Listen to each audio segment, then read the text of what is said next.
비봉택지와 같이 걷는 걸음 송산이 인사올립니다. 오늘 시간에는 비봉지구 단독주택 용지를 포함한 비사업용 토지의 양도세에 대해서 설명드리는 시간 갖도록 하겠습니다.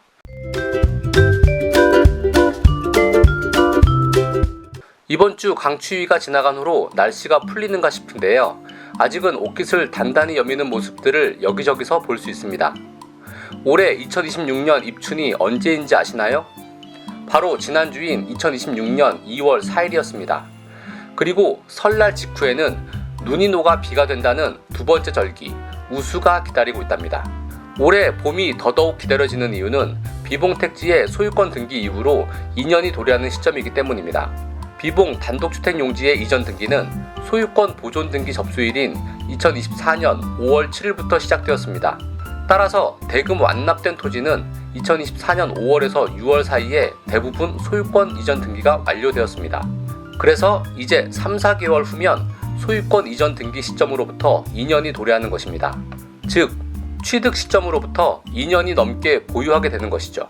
보유기간 2년 전과 후의 양도세는 차이가 실로 격이 다를 정도로 엄청납니다. 그럼 택지지구 단독주택 용지의 양도세에 대해서 설명드려 보겠습니다. 보유기간이 1년 미만이면 양도세율은 50%, 1년 이상 2년 미만이면 양도세율은 40%입니다. 그런데 2년이 넘으면 양도세율은 기본세율로 바뀌게 됩니다. 양도소득세의 기본세율은 토지와 건물, 그리고 주택을 포함하는 부동산에 적용됩니다. 뿐만 아니라 부동산에 관한 권리인 분양권과 입주권, 지상권, 전세권 등에도 해당이 됩니다. 골프 회원권의 양도소득세도 마찬가지고요. 예를 들어 1년 이상에서 2년 미만 보유한 토지가 1,200만원 올랐으면 양도세율 40%가 적용되어서 480만원의 양도세가 발생합니다. 하지만 2년 이상을 보유하게 되면 양도세율 6%가 적용되어서 72만원만 발생하게 되는 것이죠. 실로 엄청난 차이가 아닐 수 없습니다. 여기서 잠깐! 그런데 택지지구의 단독주택 용지는 농사를 짓는 용도의 토지가 아니기 때문에 비사업용 토지로 구분됩니다. 비사업용 토지는 중과세가 10% 가산됩니다. 2년 이상 보유한 토지의 양도세율은 16%가 되고 양도세는 1,200만 곱하기 16%니까 192만원이 됩니다. 정리하면 비사업용 토지인 단독주택 용지를 1년 이상, 2년 미만 보유하였을 때는 480만원이, 2년 이상 보유하게 되면 192만원이 발생합니다. 양도 차익이 1,200만원보다 크다면 그 차이는 더욱 벌어지게 되는 것이죠. 그렇기 때문에 비봉 단독주택 용지의 경우 2026년 5월, 6월이 기다려지는 이유입니다.